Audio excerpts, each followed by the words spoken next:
Nan, Babo Kabalen, kumusta kayo po? My name is Louie and welcome to Where in Pampanga, where we help businesses promote their products to our Where in Pampanga community.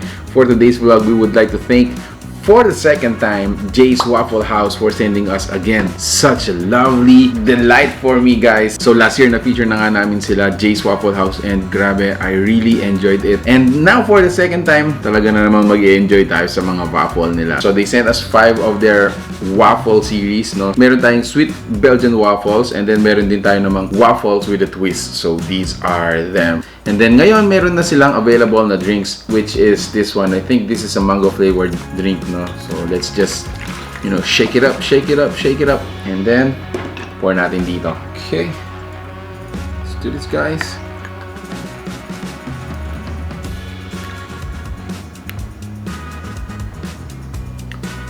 Wow.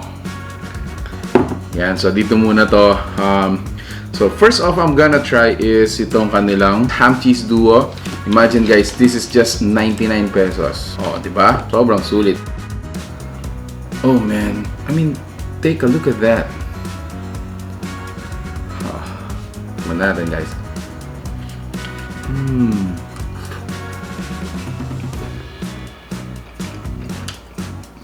Sarap. And then grabe, ang bango ng mga waffles talaga nila.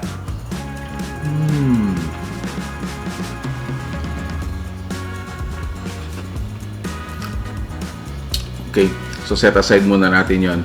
So tikman yung mga iba pang mga waffles nila bago ako mabusog. So next I wanna try is this one. I think this is called Belgian Frank. Yan. So it's a Belgian Frank sausage plus on top yung cheese and some sauce. Anyway, so guys, this is just 123 pesos. I mean, imagine that.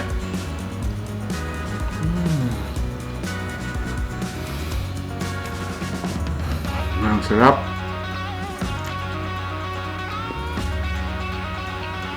Yaman, ha? Again, I have to commend their waffles. It's so delicious.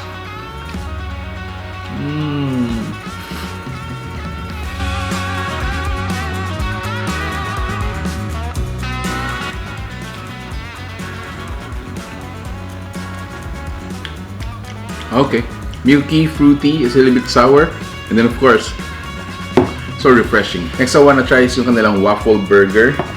So it comes with these serving. Ayan. So, dalawang serving sila.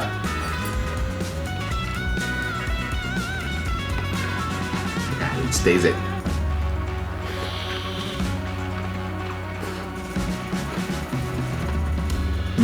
Hindi matigas yung patty. Actually, ang sarap din ng mixture nung ano nila, nung mustard sauce. Plus, lahat ng mga waffles natin, yung mga waffles with the twist nila, has the same, kumbaga, mixture of vegetables, no? Cabbage, some, this one has tomato.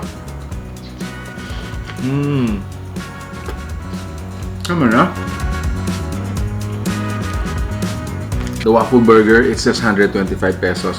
And next I wanna try is yung kanilang Mexican overload. I mean, absolutely, they are not lying, guys. This is overload. Ayan, no? Mexican overload. And to tell you guys, this is just 123 pesos. Look at that. Oh man.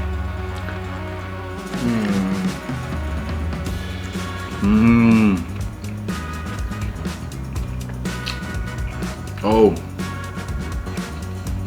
Now yeah, this tastes like Mexican. Really Mexican. Sobrang dami ng cheese. You have your ground meat and then some chilies, which makes it, you know, Mexican taste.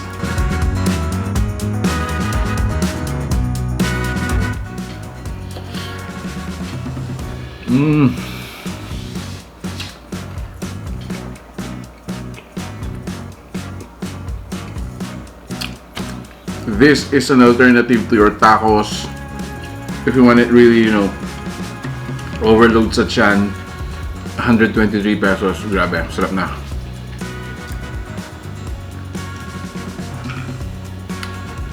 And to top it all off, I have my dessert. So Actually, waffle is semi-dessert na rin, di ba? Anyway, so this is their mango cream cheese. This is their sweet version. Okay, let's taste it.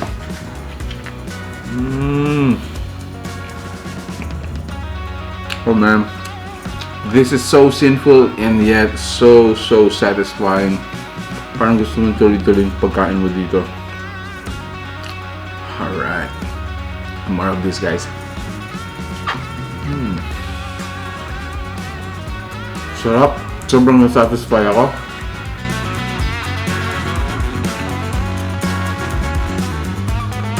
Mango cream cheese, just 89 pesos. Sobrang sulit, sobrang perfect. Lalo na, for example, if you're, looking for the perfect meal for the day, either, a lunch or dinner. If you're interested to taste this one, make sure to check out Jay's Waffle House. Ayan, we're gonna be flashing on your screens right now.